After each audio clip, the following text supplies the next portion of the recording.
Shots okay? Oh, I lost your audio. Yeah, that's okay. Oh, We're actually live right now. Oh, are we? Oh, never mind. So I'm Okay. just gonna roll some music and let people pause and wait for a minute. So stop talking, Gagey. You're messing with our intro.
All right, folks, welcome to Got Your Back, the live stream edition, brought to you by Liberty Smart Security. If you want to protect your house, your family, your belongings, Liberty is the choice to get the job done. They use the latest technology, but they do so with ease, and they make it easy for you. Alarm systems for your home, your business that are intuitive, thorough, and very easy to use. I've been protecting my family for the last 6 years, and it is great peace of mind. And as you can see right now, if you call Liberty Security and use a promo code Oilers97, you will get 4 months of free monitoring. Here we are on a Saturday, just before noon or so, welcoming in Joaquin Gage. Gager, how are you, pal? I'm good. Do you have all those cameras up in your house? Are you like spying on the family too, Ryan, with that security system? Well, we do. We do have cameras in the house. We have cameras outside and we have cameras inside. And we've just added them in the last couple of years. I do have to say, Gager, it's pretty awesome. Liberty came and they threw a couple of cameras in. So I'll actually be, because I travel a little bit, I'll actually be on the road. And I'll get a notification on my phone, that someone's pulled up in the driveway. Well, I can just quickly tap into my camera and take a quick look and see who it is. It also works really well with teenagers because if you're a parent and you need to track where your littles are, and I say littles kind of facetiously, it's awesome. Our kids are still trying to figure out how to hack our Liberty security system to get in and out when they shouldn't, and they haven't figured out a way. We got sensors everywhere, man. This place is like Fort Knox. Yeah, that's the beauty. I think even you can have special codes when they enter the door, so you know which kid, so they can't blame each other. So yeah, it's the life of teenagers with home security systems is especially it's a must. I think it's a must. Yeah, definitely is. It's kind of the bane of the kid's existence, but. Our thought is tough crap. We got 5 teenagers in the house, so there's no messing around, man. We need to know who is doing what, when they are doing whatever the hell they're doing, and the security system certainly helps us. Although I will say that I don't want to tell a story too far out of turn here, but we did. So one of my kids just recently crossed the 18 threshold. Do you have any fully adult kids? No, not yet. No. So my youngest son just recently turned 18. And it was so funny. He figured as soon as he was 18, he was good to just tell us about all the things that he had done in his life that he wasn't supposed to, and just kind of oh yeah, there are lots, And so, he told us about how he did finally game the system. He found the one window in the house where we didn't have a sensor. And that's the one the little shit went out. And which he kind of blew it for the younger ones, because we still have a few younger ones that, maybe are looking for cracks in the Liberty security system. And we closed that one up real fast. Oh, that's great. Yeah, no, my boy actually said he complained. This was a while ago, I think, but he said, I can't even sneak out my window because you got alarms on them all. You'll know. So, hey, get your Liberty system hooked up. Exactly. We got to do what we got to do as parents. Okay, I want to get to the game last night. A really important win for the Oilers over the Colorado Avalanche. The first place I think we need to start, though, is with Darnell Nurse, because, and listen, don't really have much of an update. The team was just going to have a quick meeting and fly this morning, so there wasn't any media availability. I'm not necessarily expecting any sort of a significant update, probably until tomorrow before the game. But a concerning play, looked like a lower body affecting one of his knees.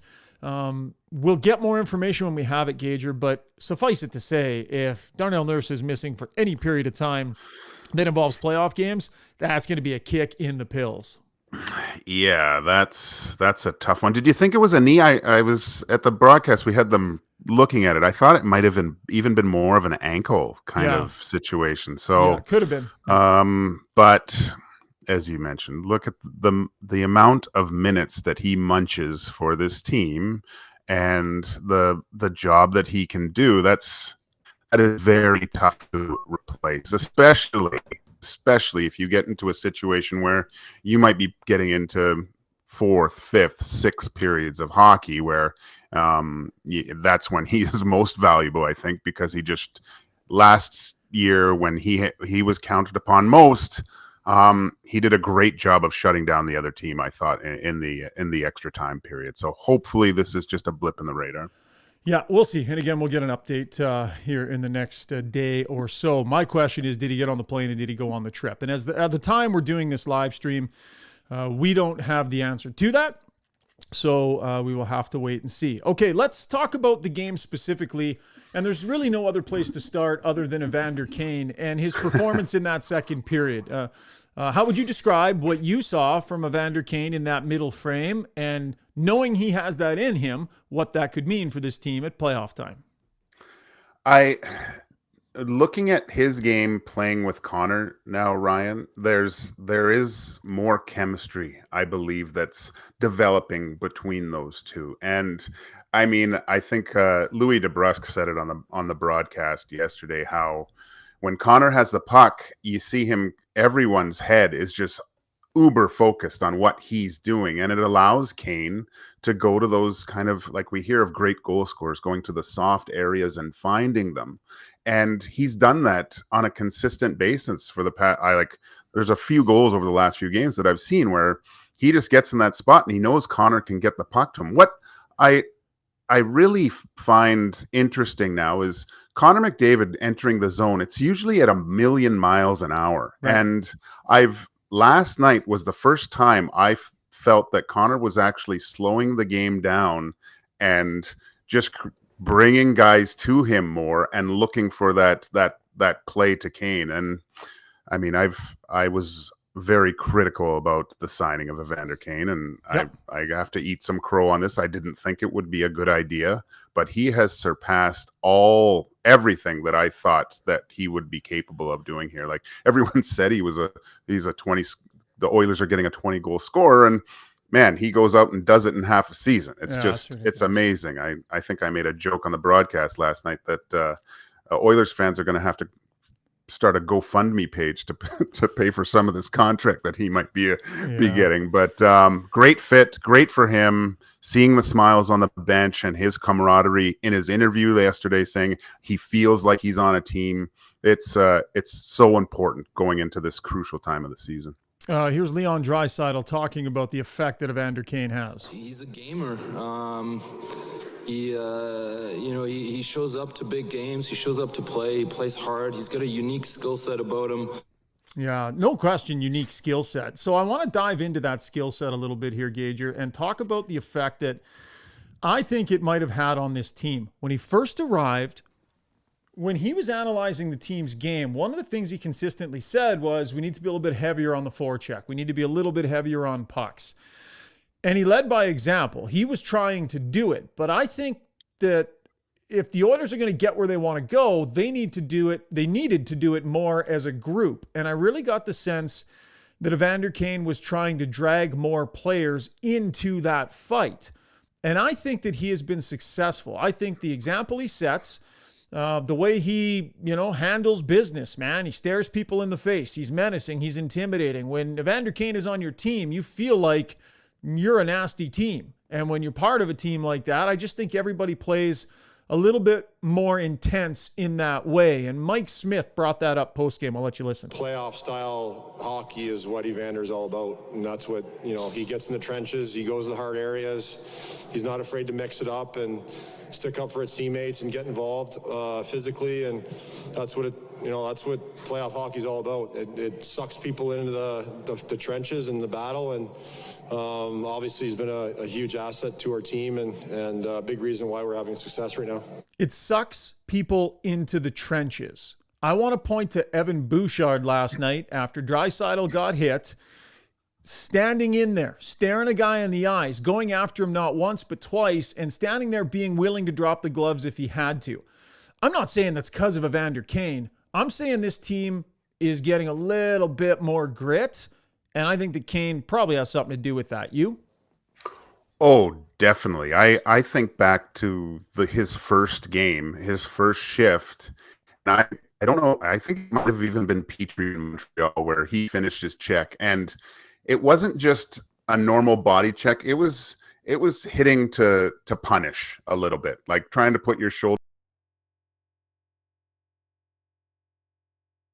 The game where he comes to Yamo's defense, and all those he gets jumped by a bunch of wild guys and everyone gets in there. And last night you saw he's not putting up with any garbage from Kadri, right? And just after the whistle, guys like that make everyone else on the team just a little bit taller, and want to play that style. Mike Smith said it. He goes to the hard areas, like those 4 or 5 foot areas to score those goals. And that's infectious. That's so important. And I think Woodcroft actually said, we want to score the types of goals that are scored in April, May, and June, not the goals that are scored in September, October, November, right? Like they want those hard nosed so it becomes more natural when playoffs come around. Yeah. And that's the thing. You can't think that because suddenly it's the playoffs, you're going to conjure up this thing that you haven't been living day to day displaying.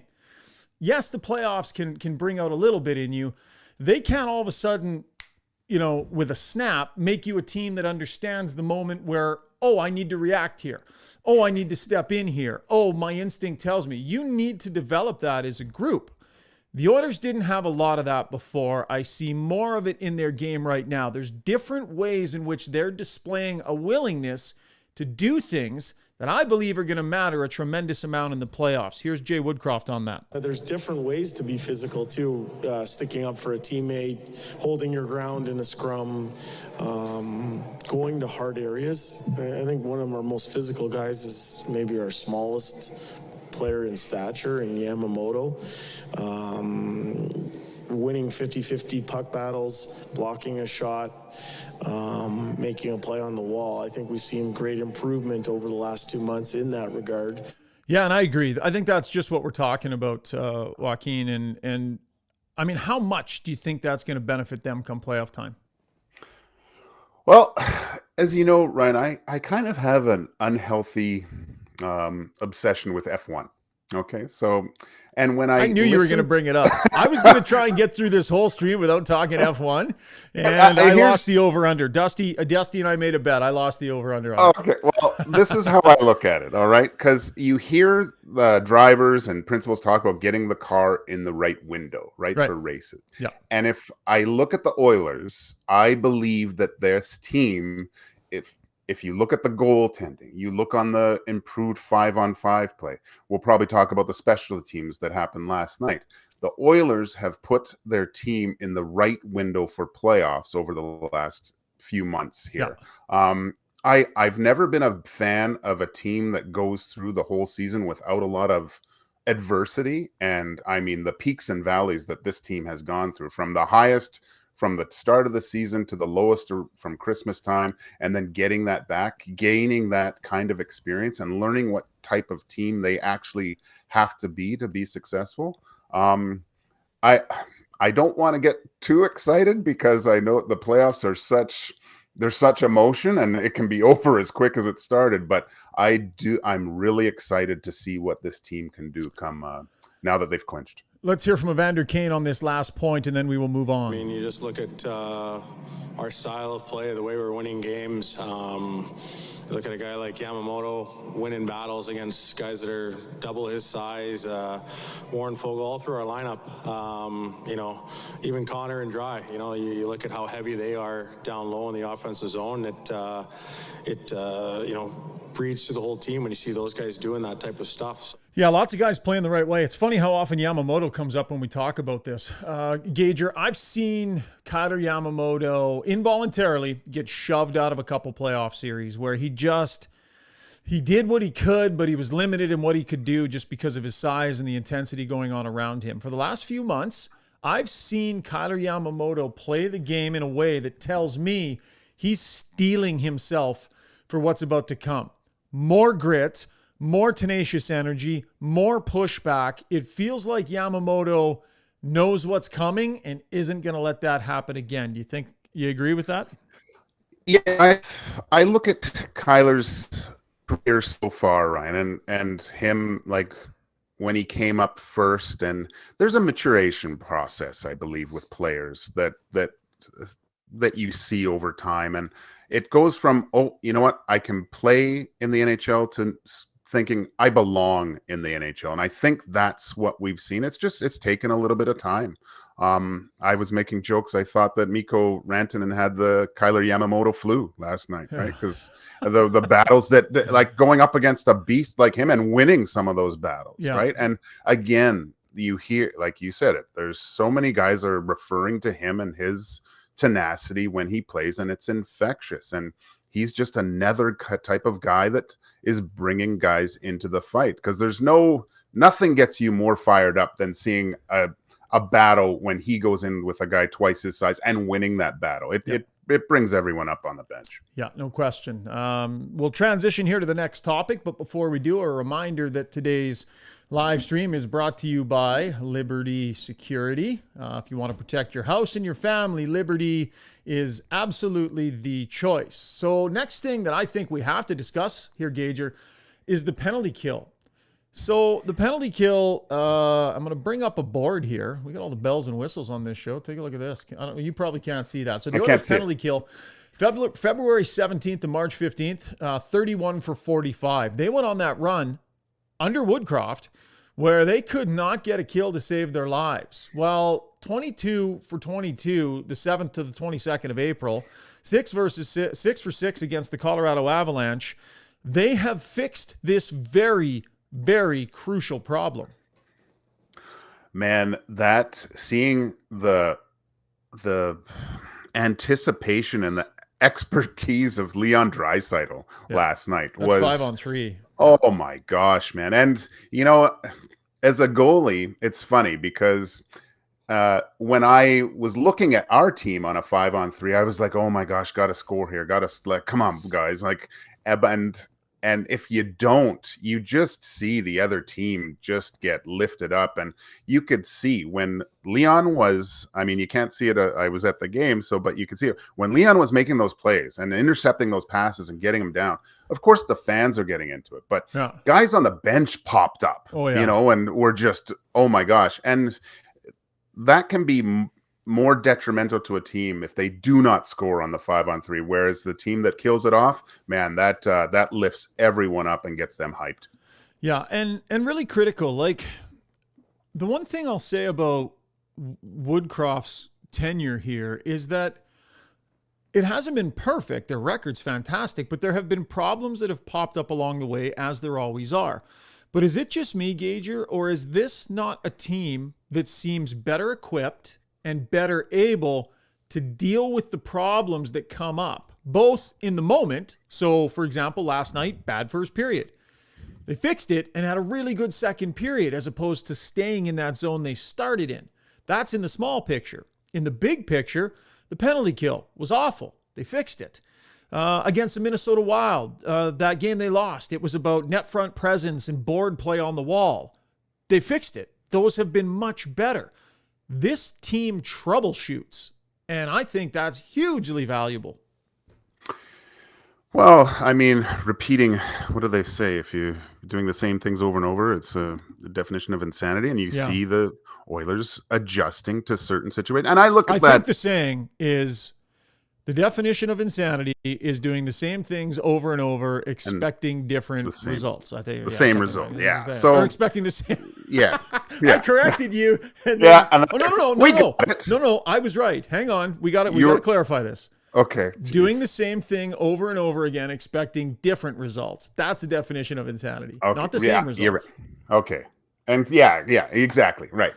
But getting the same results. That's what I was saying. See, mixed metaphors drive me nuts. That's why I have such a problem with Gregor's show, because he's always making like a Heinz 57 sauce of metaphors on his show. Yeah, I'm kidding. I love Greg's. That's good. But you've hit it on the head there. There's been definite adjustments. I look at that Wild game as a little bit of a one-off. Like, I don't think the Oilers are as bad as they played there, and the Wild did a masterful job of the forward check and pressuring the D, and they were unbelievable at it. And I do think that having Mike Smith makes a massive difference in the way teams forward check. It's and I love the way Mikko was playing. Like, I think he deserves to play a couple games down the stretch here. Just to he'll play the Columbus game. Yeah, I hope so. Yeah. So, but man, it's just teams are afraid of putting the pucks in different. It messes with the other team so much because they have to really focus on where they're going to put the puck and how Mike Smith's going to play it. Yeah. No, for sure. I think. That penalty kill, like, such confidence on that penalty. When you kill a penalty like that, it injects confidence in the group. But Mike Smith's such a big part of that because he just makes save after save in there, and he's playing with a real swagger right now, Gage. Like, what would you say you're seeing? Mike Smith is always boisterous. He's always, active in that crease, but I see an extra level of, like, just kind of, I don't want to say, like, cockiness almost, jam, the way he's making saves and flashing his glove and just popping up after saves. He's just got some vinegar going right now. Oh yeah, he's good. The mask comes off. There's hair flip. It's what's that guy from Major League? Oh, the little shake he did. Like, women love it, men hate it. But, no, there's just you get into that zone as a goalie, and one thing I have to say about Mike Smith, even the 1 year in Calgary where things were kind of coming off the rails through the regular season, he seems to get his game into that level before at playoffs, and just raises to the occasion. I thought he played great last year in the playoffs. Like, I don't think the reason why the Oilers lost was his play, but man, it's his comfort, the way I mentioned this before. I think he's taking his ice back. Like, he's getting off that goal line a little bit more. And those first two saves last night with the kind of partial breakaways, I think you would have seen in the past Mike Smith sink back further back into his net, and just having the patience to let that play come to you and then take your ice back at the same time and make those saves. He's really feeling it right now. Hopefully this keeps and he's the one thing about what he's learned about this season is, you know what, you have a bad game, you forget about it, but you have a good game, you forget about it too, and you move on to the next. Like, that's a skill in itself. You don't dwell on the wins, just like you don't dwell on the losses too. And I mean, he's he's got a lot of experience at that. Yeah, I think that's smart. I think that's well put. Great discussion. I put out a tweet earlier asking people if they had anything they wanted us to discuss, or anything that any questions they had for us, Gagers. So do you want to dive into the mentions here for a second and see? Sure. What? It's always a little dicey going into the mentions, so I'm kind of bracing myself. I didn't pick any ahead of time, so literally this just might be full of like middle fingers at me telling people what they think. Oh, here's one. Can you discuss scenarios where Holland, this one comes from R. Ramon with a picture of, I think that's Razor Ramon. I don't know. I prefer accounts with people's names, but we'll humor R. Ramon here. Can you discuss scenarios where Holland is able to maintain all of Kane, Yamo, and Puljujärvi? Who do you think Holland prioritizes? It's going to be real tough because of, math. I think it involves Tyson Barrie and Zach Kassian getting traded, probably a buyout of a goal. There would have to be a lot of maneuvering. I think the simple fact is that fitting Evander Kane in is probably going to be tough. Someone is giving Evander Kane $6 million a year times probably 3 years would be my guess if I were ballparking in this moment. So pretty tough, don't you think? I love the fact that he scored a hat trick, but I just saw those dollar signs just rising last night. It's a double-edged sword looking at him. I try to, it's so tough because there's so many moving parts with this, Ryan. And I look at what's going out, but what's going to have to be coming in. And I tried to ballpark it with all those three players, with Puljujärvi, Yamo, and Evander Kane at like 11 million, right? Maybe you get Bridges on the young guys, and then at 2, 3, and then 5 for Kane. But I don't think that will work, because one of these teams is going to throw term and money at him. He's surpassed, and I don't know. To me right now, instead of looking to the future, I'd like to stay in the present, because that's where we're at. But man, it's he's done everything that you've asked of him. Of course, the big test is coming up, but I think it probably will be one of those cases where, Evander, thank you. This has been a great run. I don't know what your plans are, but we would love to have you back. You're playing with the greatest player on the planet right now. Things are clicking. A lot could depend on how the Oilers do. If they go and this looks like something that could get done, maybe that factors into his decision. But I just see someone backing up the Brinks truck here. Yeah, two factors. One, does he want to stay? Right? It's one thing to come here and play with the best player in the world and have some fun and settle things down in your life and just kind of get down to business and doing what you're best at. He's done a great job of all of those things. It's another thing to say, yes, I'm going to make this my home for the next X number of years. So there's that part of it from Evander Kane's side. Does he want to stay here? The team has to decide if they feel it's gone well enough that it's going to continue to, because a 1-year deal is just not going to get it done. So there is going to be risk you have to assume to get that contract done, and the Oilers need to decide if it's worth it. Evander Kane has gone to another city and done really, really well in a contract year, signed a long-term deal, and we all know that it didn't work out very well. You always account for lessons learned. You always account for people and, learning from different things that happen, and maybe it could be different. And I think that it's been great here. So, but the Oilers need to evaluate their own risk threshold with this situation. And then there's the cap and the numbers. So there's a bunch of stuff working against this. Do you think the result of his arbitration hearing, or not arbitration, but settlement hearing, will factor into his decision? Like if he gets a good portion of that settlement, does that go, okay, well, maybe I don't need this much over the next few years. I can deal with that because I'm getting some of the money that's owed to me. Yeah. I don't want to try and dive too much into his head and figure out, what his financial picture, how it affects his decision making, and try and figure out what his personal priority list is, because we all know, we don't necessarily know what's important to another person. We know that he's, has custody of his daughter, and that he puts a lot of time into that. So that factors into his lifestyle decisions. Where the arbitration hearing goes, how much money, changes hands. I think that Evander Kane is probably in a situation where he will go where it's a combination of the best money and the best situation for him. But I do believe it would be totally understandable if he prioritized money right now. I think that would be, who are we to judge, right? Things happen to people and their priority lists have to shift. And so if he chooses to prioritize money and there's more money somewhere than some other place and it's clearly not as good a chance to win, well, lots of players do that. We see it happen every day. So my answer to your question is I don't know, but he's well within his rights to just do what he needs to do for his life. Another question comes to us from Elvis at The Clumsy. Okay, Elvis, how will the Oilers manage minutes to end the season, especially to get home ice in playoffs and to keep Koski fresh? Interesting. Let's focus on the managing minutes to end the season portion of that question.